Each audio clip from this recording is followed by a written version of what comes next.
Pinky, good morning.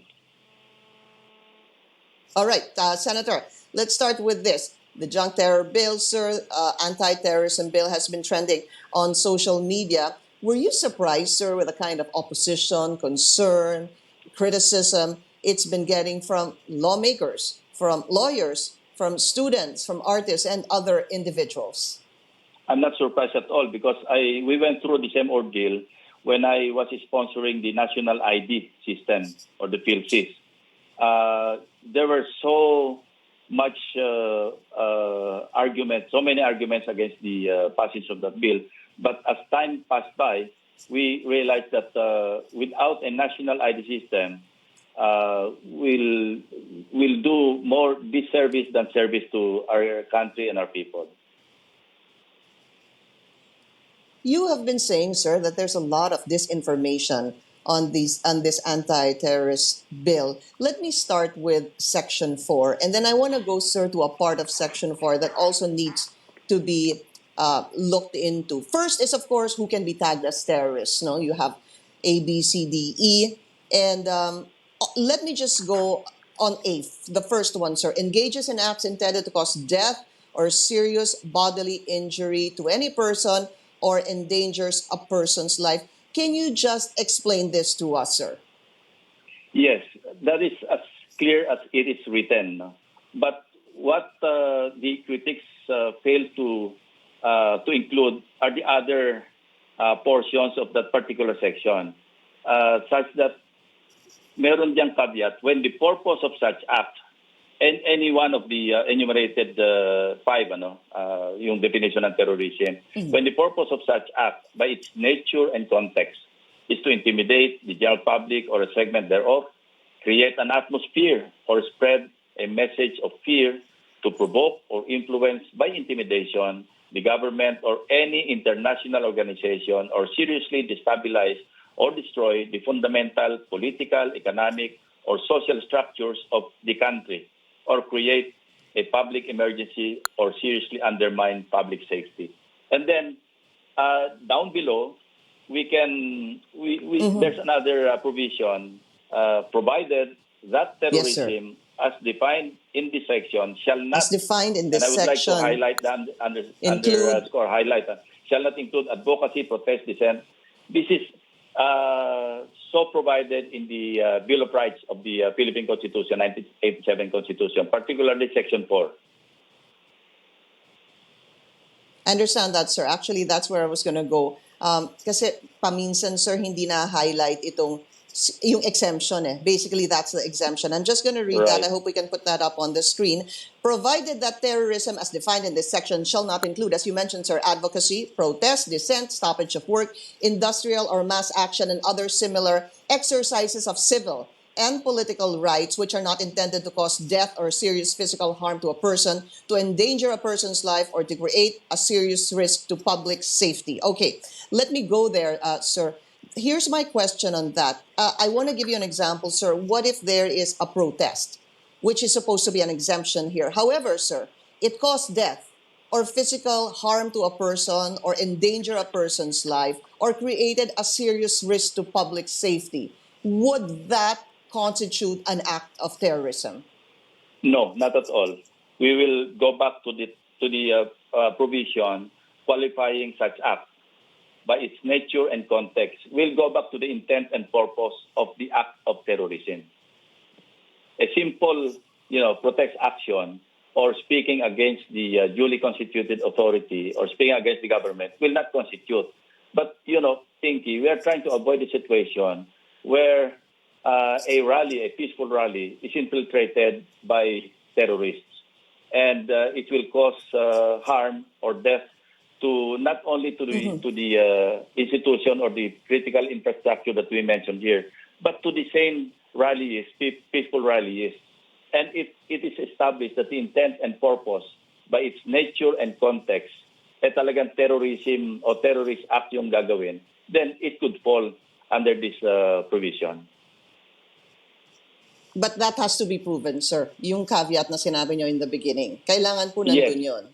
Yun ang basic requirement, yung intent and purpose. That has to be established. Yeah, the intent and purpose. But sir, I guess I'm going to have to follow up on that intent and purpose, as you call it. But what if there is a rally, sir? And of course, the safeguard here for the rallies or the protesters, at hindi siya ma-infiltrate ng mga terorista. Is there a situation, do you foresee a situation that the rallies or a leader, sir, a supposed leader of the rally, is branded as a terrorist? No. Pwede ho ba yun mangyari? No, not at all. How Because so? we're guided by the Bill of Rights, no? Yung no law shall be passed abridging the freedom of speech, of expression, at saka yung to peaceably assemble. Right to assembly. To air their grievances against the government. So papasok yun doon. But if the purpose, yung intent and purpose na iba na, because in-infiltrate para talaga magpasabog o kaya maghasik ng mga chemical substance, dangerous substance, ibang usapan Opo. yon. That is to be established. Okay, that needs to be established. But what if a person or an individual, sir, is supposedly known, sir, as a, or suspected or branded as a person who is sympathetic to, for example, the left or the NPA, sir? Would that be an easy way to categorize the person wherein his intent and purpose was to create harm at maghasik ng gulo, sir?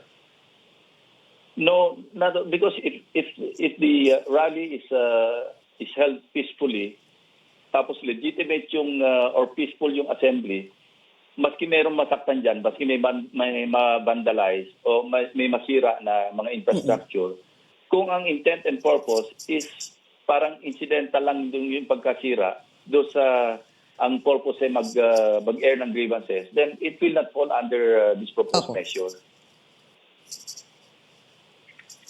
Senator, sino ho ang magdidesisyon on the intent and purpose? Well, eventually the court. Where does that lie? Sa court. Bago po ang korte, sino? Well, siyempre, yung law enforcement officer who will conduct the arrest.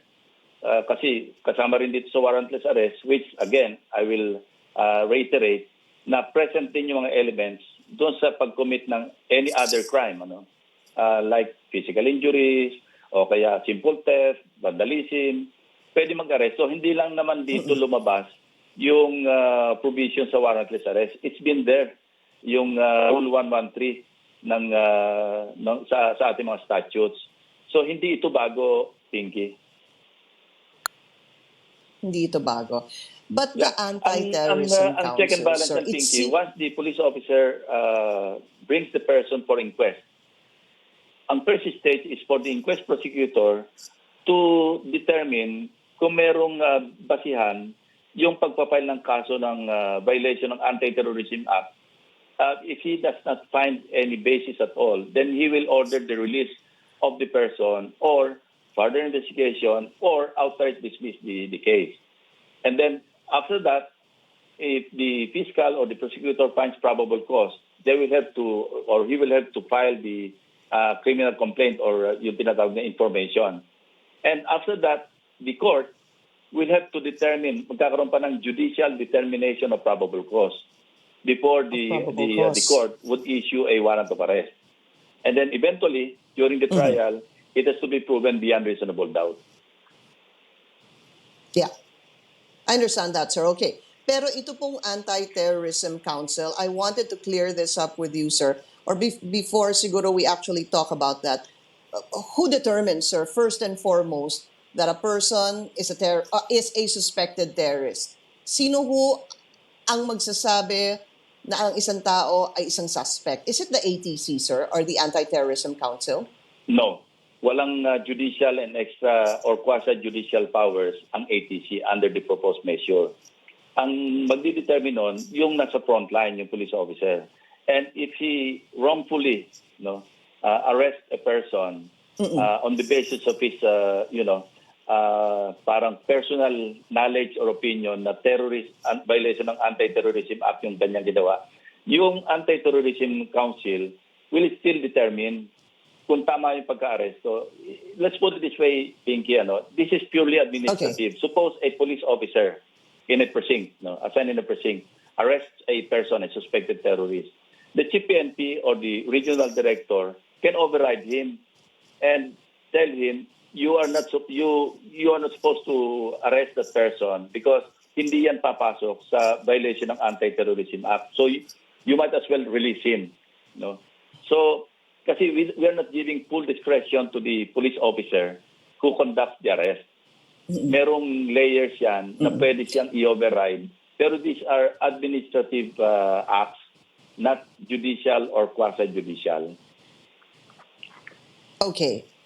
But in the meantime, sir, that the police, as you mentioned, as an example a while ago, effects the arrest on someone, this suspect will have to be detained, sir, for 14 days, extendable to another 10 days. So that individual can actually be detained for 24 days, sir, without a charge. That is correct, Pinky. But remember, after the 14th day, or before the 14th day expires, the police officer will have to bring the arrested suspect before the judge and ask permission if he can be detained for another 10 days. If the judge, the nearest judge, does not give his permission, then either they file the charges or they release the suspect that they arrested. The suspect. Okay, just a quick question, sir, before we go on a break. I guess there's... Yeah. Sige, go ahead. Go ahead, sir. Yeah, ang ginawa lang natin dito is we extended the reglementary period. Under the present rule, ang reglementary period, 3 days. 1.5 days, 36 hours eh.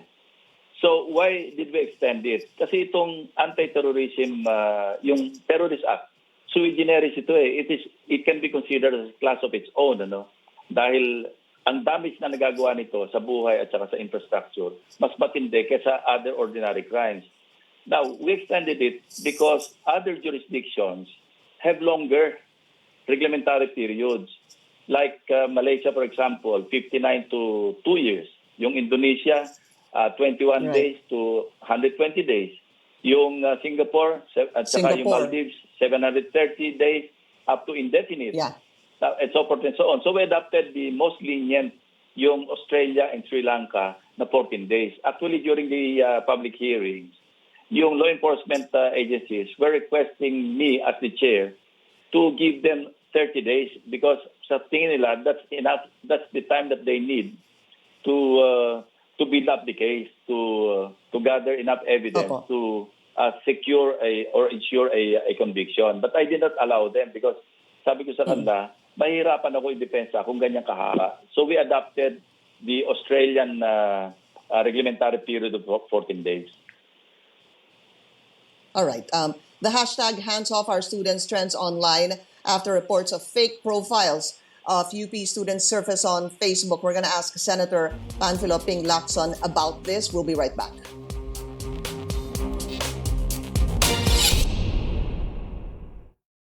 Today, Senator Panfilo Ping Lacson. Senator, I wanted to go back to what we were discussing off air. So, ang police ang aaresto sa suspected terrorist. Okay. Tapos pwede niyang ma-detain ito ng 14 days. I guess the concern, sir, is the possibility of abusive policemen, number one. And number two would be, what happens during that 14-day detention? Pwedeng ba torture, o pwedeng saktan, i-torture ito pong suspect. What do you say to that, sir? Well, pag tinorture, during the period of detention, yung reglementary period, they will have to be answerable or liable for violating the Anti-Torture Act. Kung pinatay, they will have to face murder charges while in detention. So, ang pinag-uusapan natin, Pinky, rito is implementation na. What I'm trying to emphasize are the provisions in the measure that there are enough safeguards. Yung ordinary crimes, yung arresting officer need not inform in writing the judge, the nearest judge. He need not inform the CHR. At saka hindi kailangan inform yung Anti-Terrorism Council. But under this measure, dinagdagan pa natin ng mas tougher measures or safeguards na kailangan immediately the police officer who conducted the arrest should inform the nearest judge na meron kaming hinuli rito. When we say immediately, it's not a day after. It is immediately. And by that simple wrongful act of not informing in writing the nearest judge, the policeman who conducted the arrest faces the possibility of getting in prison for 10 years and and be given a perpetual absolute disqualification sa public service. Meaning, hindi siya pwedeng bumalik perpetually or habang buhay siya sa gobyerno aside from facing a term, prison term of 10 years. Wala yan doon sa violations sa ordinary crimes. So, explain to us, Senator Ping, why take out that penalty of 500,000 per day for a wrongly accused individual? If you're tough on that, na pag manghuli ho sila, ay kailangan i-inform ka agad yung judge at eventually, I know, no, sir, sabihin inform the CHR as well. Why take out that 500,000 penalty, sir? Because it's one of the provisions that renders the Human Security Act inutil or severely underutilized, if not a dead letter law. Pinky, 735 detainees ngayon. We got this from the BJMP, Bureau of Jail Management Bureau. 735 ang detainees, yung tinatawag na yung high risk persons deprived of liberty. Sa 735, mga terrorists ito, mga nahuli sa Marawi, kung saan-saan. But not one of them is facing the crime of violation of the Human Security Act. Ang mga kaso nila, murder, illegal possession of firearms, and then 66 Abu Sayyaf members who are known terrorists were already convicted, but none of them has been convicted under the Human Security Act. Na-convict sila kidnapping, murder. So, ang problema natin, Pinky, and why is that? Yeah. Ang problema natin, pagka na-detain sila under ordinary crimes, ang police kasi ayaw mag-file under the Human Security Act kasi natatakot sila pag na-acquit, they will be facing, a suit or penalty of paying back the person that they arrested 500,000 pesos per day of detention kung ma-acquit. So iwas yung mga police natin but the civil liabilities of the police officers, hindi naman nawala yan naandyan pa rin yan, hindi natin in-mention. Yung inarestong suspected terrorist, kung na-abuse siya at may mga damages na na-incur, he can still seek redress from the court and file civil damages against the police officers. Hindi natin inalis yung Pinky. Alright. Inalis lang natin yung 500,000 pesos per day of detention. Apo. Yun pong there's a call, Senator, right now for individuals to write their congressmen at bawiin po yung kanilang yes vote. Please help us understand the situation right now. Maaari pa ho bang mabawi ng ilang congressman yung kanilang mga boto at the House of Representatives para somehow ma-recall po itong Anti-Terrorism Bill? Is that a possibility, sir? Or is this done? They can sa media. Pero sa Congress, they cannot because they have already passed the measure of third and final reading. And today, I believe it's today, that the Senate and the House of Representatives will transmit the measure as an enrolled bill. And it is now up to the President to either veto or approve the measure or not act on it and make it just lapse into law after 30 days. So wala na sila magagawa kundi magpamedya na lang na wini-withdraw ng signatures nila. Okay, very quickly. It's good you clarify this, sir. Ang sinabi po ng isang congressman, the ATC would end up performing the function of the court by ordering the arrest of suspected terrorists, which should be the responsibility of the court. Just again to clarify that, sir. Ang ATC ho ba may kapangyarihan? Okay. Wala po ang ATC walang judicial and quasi-judicial powers. Yung sinasabi nila, yun yung designated persons na dinesignate na ng United Nations or other jurisdictions na terrorist organization o member ng terrorist organization. Pagdating dito, ang administrative lang yon, Pinky, dahil yung Anti-Terrorism Council will have to coordinate with the Anti-Money Laundering Council para i-freeze yung assets. Hindi sila mag-freeze, hindi sila magpapakulong, kundi i-freeze yung assets ng suspected terrorist organization or declared or designated na terrorist organization para hindi na sila mawalan sila ng wherewithal to commit terrorism in our country. Yeah. So once a foreign terrorist comes to the Philippines at designated siya ng United Nations, pwede naman talagang arestuhin yon under this act. And if we have enough evidence to prosecute him here, we may do so. But if not, we will have to just deport that terrorist to the country where he came from. So also a very hot topic right now, Senator Ping, ito pong mga rise ng ghost or fake Facebook accounts. Sabi po ni Congressman Zarate, is this a prelude to a crackdown on the Anti-Terrorism Bill? We'll talk about that after the break. We'll be right back.